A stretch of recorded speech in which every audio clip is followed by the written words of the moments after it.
ayca donc actualité yi si la ñuy daal di ñëw ni ànd si ak Lune Bo comme ni ñu koy defee chaque matin ñu daal di jukki li nga xamante ni moo gën a fës ci suñu ay quotidien donc comme d'habitude Walf Quotidien lañ koy daal di doore man dama ko bëgg nag daf may saamal ma koy gis dama ko bëgg daal Walf Quotidien la ñuy dooree actualité yi Aliou Sow li nga xamante ni def nañ ko asaayun tey Mamadou Diop Decroix secrétaire général d'AGI nee na moom dans un pays démocratique les émeutes auraient entraîné une démission du gouvernement. Oui. Eh ben, il a raison. Il a raison Mamadou Diop Decroix, sauf que Mamadou Diop Decroix est donc dans les arcanes du pouvoir depuis 40 ans.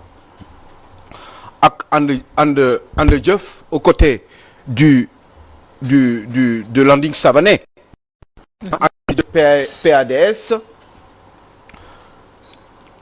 Mamadou Diop Decroix, finalement, qui lui a arraché le parti, en tout cas le récépissé, parce que tout simplement, féewale dafa amoon seen diggante entre moom ak Abdoulaye Wade, ak Landing Savané, pour une histoire de, je ne sais pas si vous en souvenez. Bon, c'était peut-être pas officiel mais je crois que xaalis bi leen Abdoulaye Wade daan jox moment boobu xam nga parti de coalition yi en général ñi nga xam ne bokkuñu ci parti d'origine bi kiy jiite réew en général dañ leen di entretenir bu fekkee ni ci coalition la ñu bokk comme si vous prenez le cas de Benno Bokk Yaakaar en général ñoom ñëpp bu weer bi deewee dafa am lu ñu leen di compal pour ñuy dund parce que ci coalition bi la ñu bokk ndax njiitu réew mi la ñuy àndal yooyu daf fi yàgg xew tradition la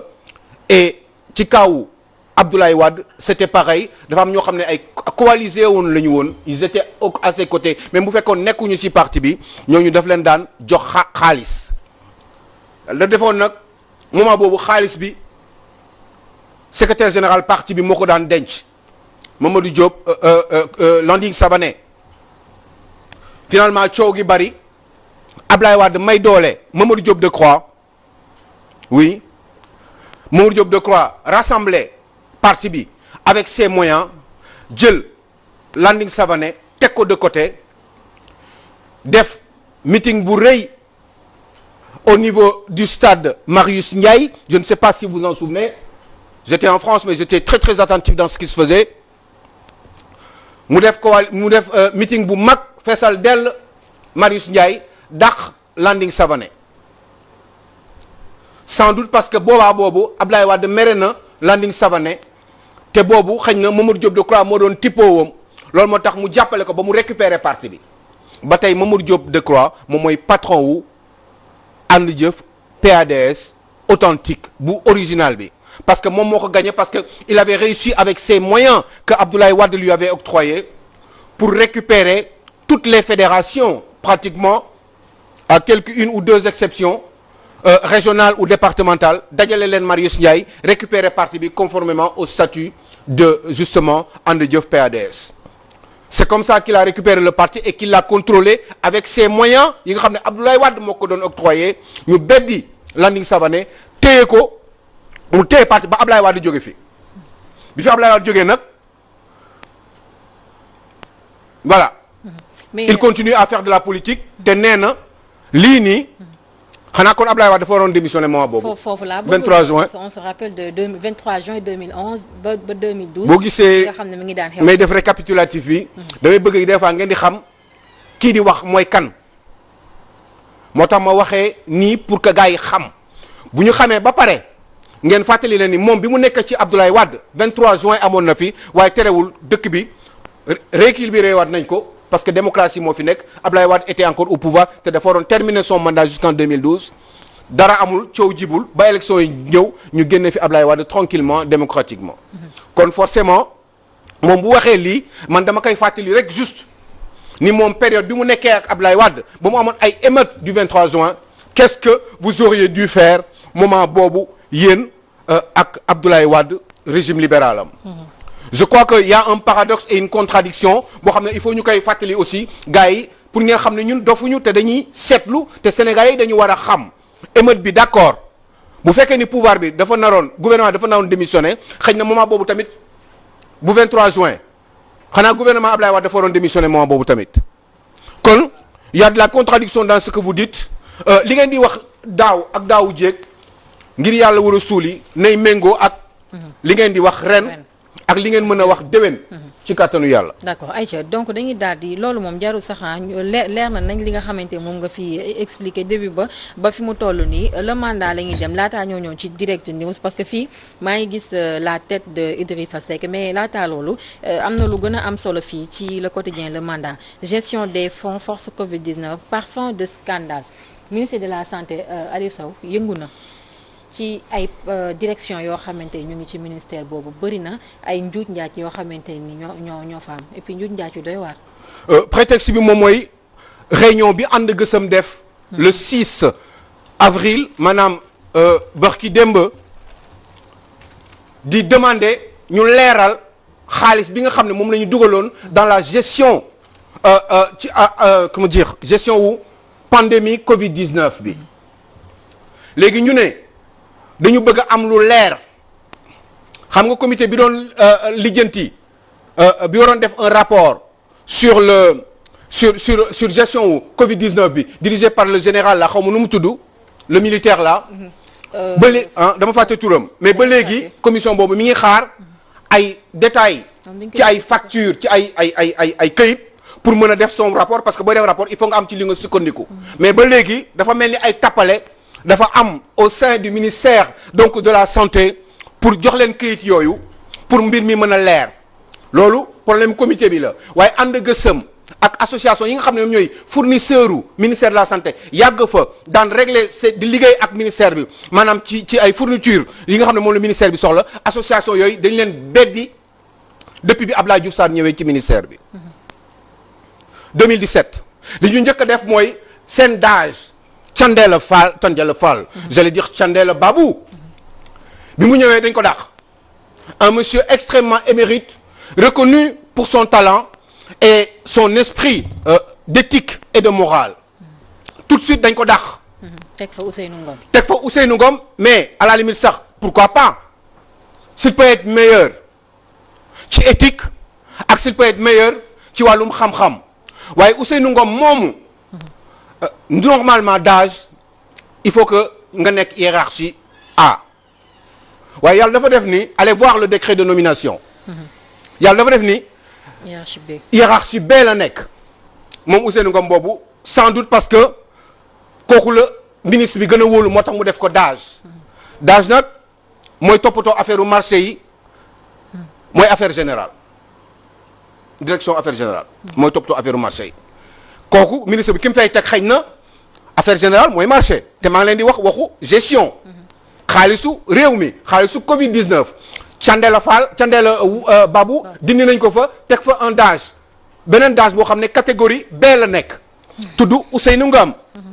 koo xam ne xëy na proche ministre bi la ñu remarqué ci loolu yëpp ni bi mu fa nekkee marché yi fournisseurs yi nga xam ne ñoo fa daan nekk di liggéey depuis longtemps ministère de la santé fournisseurs yooyu dañ leen tegee fële choisir ñaari fournisseurs spécialement ñoo xam ne ñoom ñoo la ñu choisir muy MKG ak Oumou informatique NKG mooy Ndeye Kachi Gueye NKG donte moom am na sax yeneen i entreprise parce que xam nga dañuy indi 4 wala 5 entreprises yoo xam ne ñoom ñoo ko moom à la base comme ça bu bii jàllul bee jàll ñu équilibrer seen i prix pour les mieux-disants jëm ci au moins benn bi dina jàpp ci 5 yi ñuy déposé ak Oumou informatique ñaar ñooñu kese ñoom ñoo jël affaire yi fàttaliku leen 2 milliards 500 millions yi ñu daan wax femme boobu nekkoon agence de voyage kooku mooy NKG kooku la ñu jël jox ko marché pratiquement yëpp beddi moom ak Oumou informatique beddi les vrais fournisseurs yi nga xam ne ñoo yàgg di liggéey ak ministère de la santé DAGE bu bees dàq Thiendella Babou indi d'âge bu bees koo xam ne catégorie en France on dit catégorie mais hiérarchie B la bokk décret de nomination bi dem leen ngeen xool ko mu gérer marché yi te marché yi fournisseurs yëpp dàq nañ leen jël ñaari nit informatique ak NKG lu gën a graaw mooy ñi ngi seetlu fan yii yëpp ni directeur yi nga xam ne nekk nañu autour du ministre de la santé seen confort de vie yokku na torop ba jéggi dayoo ba ci ay appartement bu ñu jënd dans un quartier huppé à centaines de millions à dizaines de millions pour pas exagérer loolu ma su ko dafa ñaaw te lii nag dañ ci interpeller le ministre de la santé parce que nee nañu xale yi dañu am problème mu liggéey nee nañu dëkk bi dafa am problème mu xaalis chaque jour ñu ne Sénégal gars yi ni ñuy amee xaalis les directeurs généraux jéggi na dayoo te jaaxal na sénégalais yi ay appartements yi ñuy jënd ay 100 millions d'un seul coup du tic au tac ak yeneen yoo xam ne dinañ ko wax ci fan yi di ñëw parce que dëkk bi il faut ñu changer ko coro mënuñu ko seetaanee nii. ci ay oto yoo xamante ni ñoom agent yooyu ñoo ko waroon moom mais dañ koo jël jox ko yenn ci ay politiciens yoo xam ne ñu ngi fi ca mairie de Yoff. waaw ak ils sont ceux qui sont proches qui sont collaborateurs du ministre de la santé yenn oto ministère de la santé dañ ko jël en tout cas jox ko waa Yoff ci mairie ba wala ñu jox ko ñi nga xam ne ñoom ñooy les collaborateurs du ministre de la santé. Président Macky Sall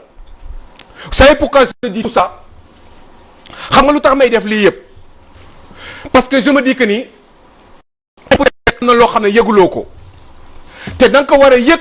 parce que yow yaay responsable premier en 2024 te dëkk bi dañ ko war a defar te ñii di luubal alalu réew mi dañ ko war a xam il faut aller voir ce qui se passe au ministère de la santé monsieur le président de la République yow ngay doog a ñëw am nga loo waxoon da nga waxoon ñu dem dans le même sens que Awa Marie Coll Seck que ñu liggéey dans le même sens loolu nga dégloo loolu yow Macky Sall Abdoulaye Diouf Sarr pour mu liggéey dans la même trajectoire même façon yi liggéey Eva Malicor Seck immédiatement le contraire a été fait te li ma wax nii dama bëgg nga bàyyi ci xel ndax dëkk bi dañ ko war a defar te dafa am yoo xam ne buñ ko xamee dañ ko war a wax te lu bari la ñu xam ci réew mi. li ma bëggoon a xam Alioune Sow rek c'est que bu ñuy def gestion de fonds contre Covid-19 ba ñuy injecté fonds yooyu y avait pas de comité de suivi yoo xam ni ñoom ñooy assurer transparence ba nga xam ni moo waral ci domaine boobu noonu. mais PNA kese moom mooy normalement assurer la centrale d'achat bi amee ay urgence ñu war a jënd matériel 2 milliards 500 millions yooyu ñu jël jox ko ndaw soosu nga xam ne agence de voyage la doon liggéeyee affaire u màkk bi ñu téye lu bari mooy daaw affaire pandémie bi kenn liggéeyul ñu tëj agence de voyage yu bari ndaw soosu ñu transféré ko jox ko beneen façon yi liggéey jox ko ay marché mais agence de voyage doon liggéey pendant ce temps là fournisseurs yi daan liggéey ak ministère de la santé ñoom ñëpp ñu beddi leen teg leen de côté NKG informatique. pare nañ ci moom Khadija li may wax ni concernant comité yi Aliou Sow xam nga amoon na comité boo xamante moom lañ fi tegoon bu weesoo bi nga xamante moom la général jiite beneen comité boo xam ne amaana ay député yooyu noonu lañ ko joxoon mais gis nañ que ñoom dañoo dugg rek génn commencé di démissionner ndànk te ba tey waxuñu ñu lan moo tax ñu dugg rek du am mais bu gën a grave mooy bi ci topp ni kii bi di comité bi général bi ñu ngi bëgg a teg ay dossier mais dossier yooyu